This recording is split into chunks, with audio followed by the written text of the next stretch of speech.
အားလုံးပဲမင်္ဂလာပါကျွန်တော်ဒီနေ့ပြောပြမယ့်သင်ခန်းစာတော့ကျွန်တော်တို့ control နဲ့ပတ်သက်ရင်အခြေခံဖြစ်တဲ့ relay အကြောင်းပေါ့နော် relay နဲ့ NONC အကြောင်းကျွန်တော်တို့ control အကြောင်းကိုလေ့လာတော့မယ်ဆိုရင်အဓိကကကျွန်တော်တို့ဒီ relay နဲ့ NONC အကြောင်းအရင်ဆုံးလေ့လာမယ်ပေါ့နော်ဒါအခြေခံပဲဒီ relay နဲ့ NONC ကနေစပြီးတော့မှတစ်ဆင့်ချင်းစီလေ့လာသွားမယ်အဲ့ဒီအတွက်ကျွန်တော်အခြေခံဖြစ်တဲ့ relay နဲ့ NONC အကြောင်းကိုကျွန်တော်အရင်ဆုံးပြောပြမယ်ကျွန်တော်တို့ relay အသုံးပြုဖို့ကိုက relay အသုံးပြုဖို့ relay ဝယ်တော့မယ်ဆိုရင်အရင်ဆုံးကျွန်တော်တို့ relay ကိုသိရမှာကဘာကိုကြည့်ရမလဲဆိုတော့ကို relay ကိုပေးသွင်းမဲ့ board တွေကိုကြည့်ရမယ်ကို relay ကိုပေးသွင်းမဲ့ board တွေက220 board တွေပေးသွင်းမှာလား110ပေးမှာလားဒါမှမဟုတ်ရင် DC ပေးမှာလားအဲ့လိုမျိုးကိုပေးသွင်းမဲ့ board တွေကိုကြည့်ပြီးတော့ relay ကိုဝယ်ရမှာပေါ့နော် relay ဝယ်တဲ့အခါမှာလည်းကျွန်တော်တို့DC relay ပဲဖြစ်ဖြစ် AC relay ပဲဖြစ်ဖြစ် relay ကဒီလိုမျိုးကိုကဆိုင်မှာ relay တစ်လုံးပေးပါဆိုသူတို့ကဒီလို relay လေးပဲပေးမှာ relay တစ်လုံးပဲပေးမှာဒါပေမဲ့ကျွန်တော်တို့က base ပါဝယ်မယ်ဆိုဒီလို base ဟိုတစ်ခါတည်းပြောပြီးဝယ်ရတယ် relay ရော relay base ပါပေးပါအဲ့လိုမျိုးပြောရင်တော့သူတို့ဒီလိုအတွဲလိုက်ပေးမယ်ပေါ့နော်တကယ်လို့အတွဲလိုက်မဟုတ်ဘဲနဲ့ကိုက relay တစ်လုံးပေးပါ220 relay တစ်လုံးပေးပါ24 volt relay တစ်လုံးပေးပါဆိုသူကဒီ relay ပဲပေးမယ်ဒီလို relay ပဲပါမယ်ဒီ base တော့ပါမှာမဟုတ်ဘူးเนาะအဲ့တော့ကိုက base နဲ့သုံးမယ်ဆိုရင်တော့ base ကို relay ရောတွဲရက်ဝယ်ရမယ်အဲ့လိုကိုကတွဲရက်မှာရင်တော့သူတို့တွဲရက်ပေးတယ်ကိုက relay တစ်လုံးပဲဆိုရင်သူက relay တစ်လုံးပဲပေးမယ်ဒါကတစ်ချက်နောက်တစ်ချက်ကကြတော့ကိုသုံးမဲ့ contact point ကိုရွေးရတယ်ကိုက contact point ကဘယ်နှ point ရွေးမှာလဲဥပမာကိုက contact point ကိုများများသုံးနေတာလားဒါမှမဟုတ်အများကြီးမလို့1 point လောက်ပဲလိုတာလား1 point လောက်ပဲလိုတယ်2 point လောက်ပဲလိုတယ်ဆိုရင်ဒီ shipping relay သုံးလို့ရတယ်เนาะအဲ့လို shipping relay သုံးရင်တကယ်လို့ကိုက point contact point အများကြီးလိုချင်တယ်ဆိုရင်14 pin relay သုံးတာမျိုးအဲ့လိုမျိုးကိုသုံးမဲ့ contact point ပေါ်မှာမူတည်ပြီးတော့ contact point များတဲ့ relay မျိုးကိုဝယ်ရမယ်ကိုက contact point အများကြီးမလို1 point 2 point လောက်ပဲလိုတယ်ဆိုရင်ဒီလို shipping relay ဝယ်လို့ရတယ်ဒီကောင်းဆိုရင်ဒါ contact point 2 point ပဲပါမယ်เนาะ contact point 2 point ပါမယ်เนาะအဲ့တော့ကျွန်တော် relay ကိုခဏထားလိုက်ကျွန်တော် NONC point အကြောင်းလေးကိုအရင်ရှင်းပြမယ်เนาะကျွန်တော် NONC ရှိရယ် NONC ဆိုတာ NO ဆိုတာက normally open เนาะ normally open ဆိုတာဒီကောင်က contact နှစ်ခုကဒီလိုကွာနေတာเนาะ contact နှစ်ခုကအဲ့လိုမျိုးကွာနေတာထိစပ်မနေဘူးဒီဘက်က contact နဲ့ဒီဘက်က contact နဲ့ထိစပ်မနေဘူးเนาะ NC ဆိုတာ normally close normally close ဆိုတာကကျွန်တော်တို့ဒီဘက်က point နဲ့ဒီဘက်က point နဲ့ထိစပ်နေเนาะဒီကို power ပေးလိုက်ရင်ဒီကို power ပေးလိုက်ရင်ဒီဘက်ကို power ရောက်เนาะဒီဘက်ကို power ပြန်ရောက်မယ်ဒီကောင်ဒီကို power ပေးလိုက်ရင်ဒီဘက်ကို power မရောက် normally close နဲ့ normally open နဲ့တော့ normally open နဲ့ normally close ကပုံမှန်အချိန်မှာပုံမှန်အချိန်ကျွန်တော်တို့ coin ရှိမယ်ဟိုဥစားမှာ relay မှာဆိုကျွန်တော်တို့ coin 2စရှိမယ်ဥပမာ220 relay ထားပါတော့220 relay မှာဒါ coin 2စရှိမယ်ဒီ coin 2စကို220 ဖို့မပေးမချင်း normally open ဒီကွာနေမယ်ဒီကို power ပေးထားလဲဒီဘက်မှာ power မရောက်ဘူးเนาะဒီ normally close ကြတော့လဲ NC ကြတော့လဲဒီဘက်ကို power ပေးထားရင်ဒီဘက်ကို power ရောက်နေမယ်ဒါပေမဲ့အဲ့လိုအခြေအနေမှာဒီကောင် coin ကိုကျွန်တော်တို့220ပေးလိုက်ပြီဆိုတော့ coin ကို220ပေးလိုက်ပြီဟေ့ဆို normally open ဒီ close ဖြစ်သွားမယ်เนาะ NO ဒီ NO ဒီ close ဖြစ်သွားမယ်NO ဒီ close ဖြစ်သွားမယ်ဒီဘက်ကိုပေးထားတဲ့ power ဒီဘက်ကိုရောက်သွားမယ်เนาะဒီ NC ကဒီကို220ရောက်ပြီဆိုတာနဲ့ NC က open ဖြစ်သွားတဲ့အတွက်ဒီကိုပေးထားတဲ့ power ဒီဘက်ကိုမရောက်တော့ဘူး NO ကြတော့ဒီဘက်ကိုပေးထားတဲ့ power ဒီကို220ပေးလိုက်တာနဲ့ဒီဘက်ကို power ရောက်သွားမယ် NC က close ဖြစ်သွားမယ်เนาะကျွန်တော်တို့ပုံမှန်220မပေးသေးတဲ့အချိန်ဒါကျွန်တော် coin မှာ220မရောက်သေးတဲ့အချိန်နေမှာဆိုရင် NO ဒီကွာနေမယ် NC ဒီကတ်နေမယ်เนาะ NC ကကတ်နေမယ် NO ကကွာနေမယ်ဒီလိုအခြေအနေမှာဒီကို power ပေးထားလဲဒီဘက်ကို power မရောက်ဘူး NO က power မရောက်ဘူး NC ကြတော့ဒီကို power ပေးထားရင်ဒီဘက်ကို power ရောက်နေမယ်เนาะဒီသဘောလေးပဲအဲ့ဒါလေးကိုကျွန်တော် relay နဲ့သေချာရှင်းပြပေးမယ် relay ကတော့ပုံစံမျိုးစုံနဲ့လာတယ်ဘုမျိုးစုံနဲ့လာတယ်ပေါ့နော်ကိုသုံးမဲ့ relay ကိုပေးသွင်းမဲ့ဘုရဲ့ကိုသုံးမဲ့ contact point ရဲ့နောက်ပြီးတော့နောက်တစ်ချက်ကကြတော့ဗာလဲဆိုတော့ကိုသုံးမဲ့ ampere ပေါ်မှာမူတည်ပြီးတော့ဝယ်ပေးရမှာပေါ့နော် ampere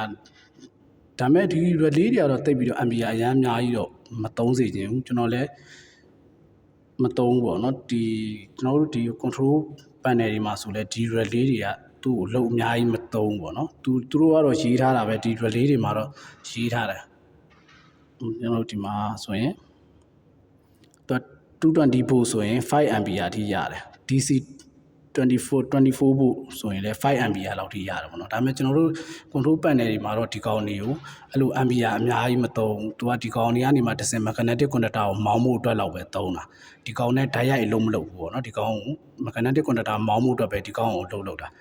တိတ်ပြီးတော့လုံးမသုံးပေါ့နော်တကယ်အလုံးသုံးမဲ့ဟာမျိုးကြတော့ magnetic conductor နဲ့သုံးတယ်အဲ့ဒါကျွန်တော်နောက်ပိုင်းသင်ခန်းစာတွေမှာ magnetic conductor သင်ခန်းစာတွေမှာပါလာလိမ့်မယ်နော်အဲ့တော့ကျွန်တော်ဒီ relay အကြောင်းပဲပြန်သွားအောင် relay မှာဆိုရင်ကျွန်တော်တို့မြင်တာအောင်ဒီလိုဟာနဲ့ပြမယ်ဥပမာဆိုပါစို့ဒီကောင်က220 relay ပဲထားလိုက်ပါတော့ကျွန်တော်တို့ဒီမှာဒီလိုကောင်က coil 2 coil เนาะဒီကောင်က coil relay ရဲ့ coil ဒီ3ငုတ်က contact point တစ် point ဒီ3ငုတ်က contact point တစ် point เนาะသူကအဲ့လိုလာမယ်ဒါဆိုရင်ဒီမှာ contact point 2 point ပါမယ်ဒါကကြတော့ relay ရဲ့ coil เนาะတကယ်လို့ဒီကောင်က220ဆိုရင်ဒီ coil နှစ်ဖက်ကို220ပေးလိုက်တာ ਨੇ ဒီ contact point တွေကအလုံးလုံးသွားမယ် contact point တွေကအလုံးလုံးပြီး NC တွေက open ဖြစ်မယ် NO တွေက close ဖြစ်သွားမယ်။ဒါကကြတော့ဒါ relay အပိုင်းဒီနော်ဒီကောင်က contact point တစ် point လာမယ်ဒီကောင်က contact point တစ် point လာမယ်ဒါက relay ရဲ့ coil အဲ့ relay ရဲ့ coil ကဘိုးလေးဘယ်လောက်ရှိလဲဆိုတာဒီပေါ်မှာစာတွေနဲ့ပါမယ်ဒီ coil တွေမှာစာတွေနဲ့ပါမယ်။ဒီပေါ်ဒီမှာလည်းဖတ်လို့ရတယ်။သူ relay ရဲ့သင်္ကေတတွေပါမယ် relay ကိုပေးသွင်းရမယ့်ဘိုးတွေပါမယ်။အဲ့ကျွန်တော်ဆွဲပြမယ်။နော်ဒါက relay ရဲ့ coil နော်ဒီဘက်မှာ contact point 3 point ရှိမယ်နော် contact point 3 point ရှိမယ်ဒီကောင်ဒီ compound ကိုနော်ဒီကောင်ဒီ compound ကိုဒီ compound ကိုဒီ compound ကိုကထွက်လာတဲ့အစကဒီကောင်ကိုလာထိနေမယ်နော်ဒီကောင်လာထိမယ်ဒီဘက်ကထွက်လာတဲ့အစသည်ဒီဘက်ကိုလာထိနေမယ်အဲ့လိုလာထိနေတဲ့အတွက်ဒီကောင်ဒီ NC နော်ဒီကောင်ဒီ NC ဒီကောင်နဲ့ဒီကောင်နဲ့ကမထိဘူးเนาะဒီကောင်နဲ့ဒီကောင်နဲ့ကမထိဘူးဒီနှစ်ငုတ်က NO normally open เนาะဒီနှစ်ငုတ်က normally open ဒီကောင်က NC ဒီကဲလို့ဒီ coil ကိုကျွန်တော်တို့220ပေးလိုက်မယ်ဆိုရင်220ပေးလိုက်မယ်ဆိုဒီကောင်ကိုပေးထားတဲ့ power က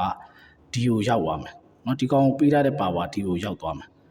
ဒီမှာ220မပေးတော့ဘူးဆိုရင်ဒီကိုပေးထားတဲ့ power ဒီဘက်ကိုရောက်မယ်เนาะဒီကိုပေးထားတဲ့ power ဒီဘက်ကိုရောက်မယ်နော်အဲ့ဒါလေးကိုကျွန်တော်ပြင်ဟိုကလက်တွေ့ပြပေးမယ်နော်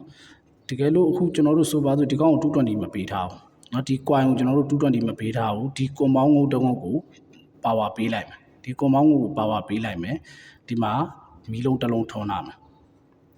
နော်ဒီမှာမီးလုံးတစ်လုံးထွန်းလာမယ်ဆိုရင်ဒီကိုပေးလိုက်တဲ့ power ဒီကိုရောက်ပြီးတော့ဒီမီးလုံးကလင်းနေမယ်နော်ဒီမီးလုံးကလင်းနေမယ်ဒီကိုပေးလိုက်တဲ့ power ဒီကိုရောက်ပြီးဒီမီးလုံးကလင်းနေမယ်တကယ်လို့ကျွန်တော်တို့ကဒီ coil ကို220ပေးလိုက်မယ်ကျွန်တော်တို့ဒီ coil ကို220ပေးလိုက်မယ်ဆိုဒီကိုပေးထားတဲ့ power ဒီဘက်ကိုမရောက်တော့ဘူးဒီဘက်ကိုမရောက်တဲ့အတွက်ဒီမီးသီးကမှိတ်သွားမယ်ဒီမီးသီးကမှိတ်သွားပြီးတော့ဒီ NO point ကိုပေးထားတဲ့မီးသီးအဲ့ဒီမီးသီးကမီးလင်းမယ်နော်ဒီကိုပေးတဲ့ power ဒီကိုရောက်သွားမယ်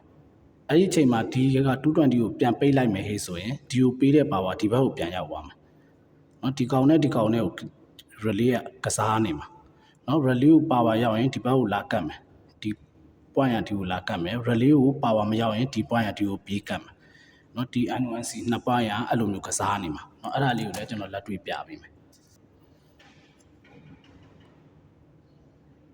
เนาะကျွန်တော်ဒီမှာဒီကောင်က9ဒီကောင်က9လေဒီကောင်က9ဒီကောင်ဒီ relay coil ဒီ coil ရဲ့ဒီ coil ရဲ့ငုတ်တွေဒီ coil ရဲ့ငုတ်တွေဒီ coil ကို24 volt ဒီကောင်24 volt relay ဖြစ်တဲ့အတွက်ဒီ coil ကို24 volt ပေးလိုက်တာ ਨੇ ဒီမှာရှိတဲ့ကိုးလေးတွေက magnetic ဖြစ်သွားမယ် magnetic field ဖြစ်ပြီးတော့တန်လိုက်ဆွဲအားဖြစ်ပြီးတော့ဒီကောင်လေးကဒီဘက်ကိုကတ်သွားမှာဒီလိုမျိုးပြေးကတ်မှာเนาะဒီလိုမျိုးလေးပြေးကတ်မှာ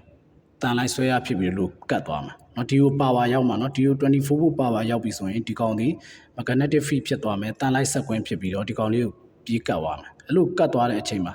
ဒီ contact point လေးเนาะဒီ contact point ဒီကောင် compound ကိုเนาะဒီကောင် compound ကိုဒီ compound ကိုကလာတဲ့ကြိုးစားက ဒီကြီးပြားကိုလာထိမယ်ဒီကြီးပြားကိုလာထိမယ်အဲ့ကြီးပြားဒီကောင်နဲ့ထိနေမယ်နော်ဒီကောင်နဲ့ထိနေမယ်ဒါဒီလိုပါဝါမပေးတဲ့အချိန်နော်ဒီလိုပါဝါမပေးတဲ့အချိန်မှာဒီကနေလာတဲ့ကြိုးစားသည်ဒီလိုတောက်လျှောက်တက်လာပြီးတော့ဒီကိုလာပြီးတော့ဒီကောင်နဲ့ဒီငုံနဲ့ထိနေမယ်ဒီငုံနဲ့ထိစပ်နေမယ်နော်ဒီကနေဒီကိုခွာပြီးတော့ထိနေတာအဲ့တော့ဒီနှစ်ကောင်သည် NC နော်ဒီနှစ်ကောင်သည် NC ဒီကောင်နဲ့ဒီကောင်နဲ့သည် NO နော်ဒီကောင်နဲ့ဒီကောင်နဲ့သည် NO အဲ့တော့ဒီကျွန်တော်တို့ဒီ220မှုဒီကောင် sorry ဒီကောင်24ကိုဒီကောင် power ပေးလိုက်ပြီဆိုတာနဲ့ဒီကောင်လေးကနေပြီးတော့တန်လိုက်ဆက်ကွင်းဖြစ်ပြီးတော့ဒီတန်ပြားလေးကပြေးကတ်တာနဲ့ဒီကိုပေးထားတဲ့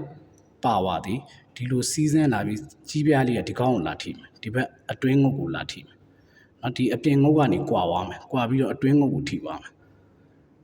နော်အဲ့လိုမျိုးလေးအတွင်းငုတ်ကိုထိသွားမယ်ဒီဘက်ကိုပေးထားတဲ့24ဖို့ပြန်ထုတ်လိုက်တဲ့အခါဒီကောင်ပြန်ကွာပြီးဒီအပြင်ကွာအောင်လာပြန်ထိမယ်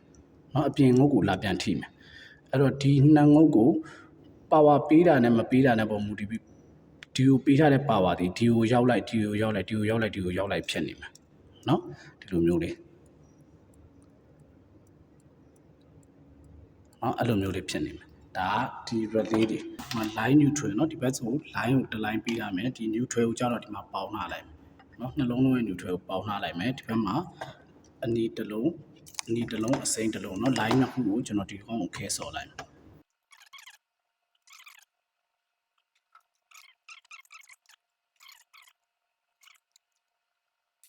ယ် compound ရဲ့ NO ရဲ့ NC ရဲ့ကို power ပေးပြီးပါနော် power ပေးပါအဲ့တော့ကျွန်တော်တို့ coin power ပေးဖို့အတွက်ထပ်လုပ်ပါနော် coin power ပေးဖို့အတွက်ကြတော့ကျွန်တော်တို့ဒီမှာ coin ကဒီကောင်က220 လေးဖြစ်တဲ့အတွက် coin ကိုလည်းကျွန်တော်တို့220ပဲ power ပေးမယ်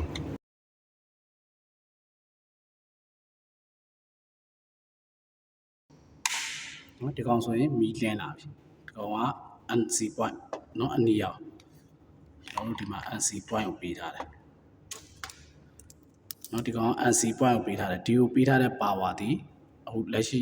ဒီကို power မပေးသေးတဲ့အတွက် coin ကို power မရောက်သေးတဲ့အတွက်ဒီကိုပေးထားတဲ့ power သည်ဒီ NC point ကို power ရောက်ပြီးတော့မီနီလင်းလာပြီနော်မီနီလင်းလာပြီအဲ့တော့ကျွန်တော်တို့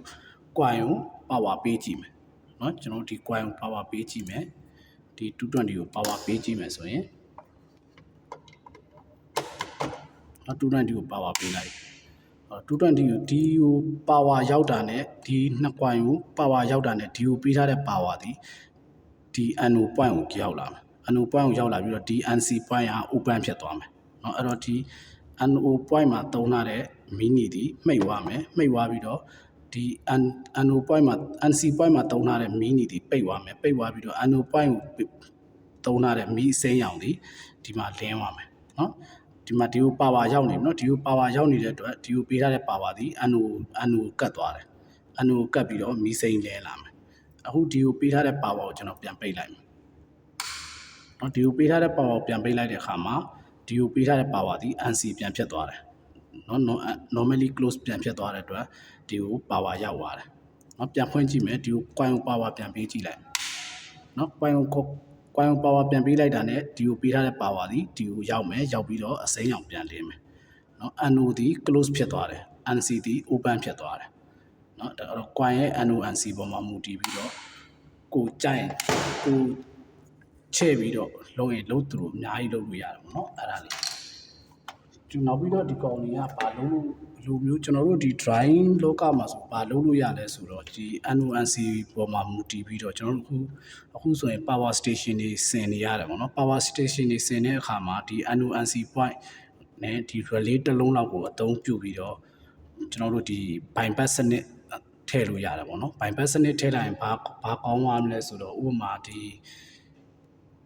power station တစ်လုံးကိုပလက်ထိုးပြီးမီးလာနေတဲ့အချိန်မှာပလက်ထိုးပြီးတော့သူ battery ကိုလည်း check လုပ်နေမယ်ဒီဟိုကနေပဲဒီ power station မှာပါတဲ့220အပေါက်တွေကနေပဲဥပမာပန်ကားသုံးတာပဲဖြစ်ဖြစ်တခုခုပေါ့ lighting သုံးတာပဲဖြစ်ဖြစ်ဒီ220ကိုဓာတ်ရိုက်သုံးနေမယ်သုံးနေတဲ့အချိန်မီးလာတဲ့အချိန်မှာလည်းသုံးနေမယ်သုံးနေတဲ့အချိန်မှာ battery ကိုလည်း check လုပ်နေမယ်နောက်ပြီးတော့ဒီ inverter ကတ်ကိုလည်းအလုံးမလုံး inverter ကတ်ကိုလည်းမခိုင်းဘူးAC 220 ဓာတ်တိုက်ဒီကျွန်တော်တို့ဓာတ်တိုက်ရလာတဲ့ AC 220 ဓာတ်တိုက်ကိုပဲဒီ power station အပေါက်ကနေပဲကျွန်တော်တို့ပြန်သုံးနေမယ်အဲ့ဒီအချိန်မှာမီးပြတ်သွားတယ်မီးပြတ်သွားတယ်ဆိုတာနဲ့ဒီကောင်က power station ဒီ check လောက်တာလဲပိတ်သွားမယ်ပိတ်သွားပြီးတော့ inverter ကတ်ကနေအလုံးလုပ်ပြီးတော့ဒီအပေါက်ကနေပဲ220ပြန်ထွက်မယ်အဲ့လိုမျိုးပေါ့လူကထပြီးတော့ခလုတ်သွားပိတ်လိုက်ဖွင့်လိုက်ချိန်လိုက်လုံးနေစရာမလိုအဲ့လိုမျိုးတွေဘိုင်ဘတ်စနစ်တွေကိုဒီ relay နဲ့ပဲထည့်လို့ရတာเนาะအဲ့တော့အားလုံးပဲကျေးဇူးပါနောက်သင်ခန်းစာမှာထပ်ပြီးတော့ပြန်တွေ့ကြမယ်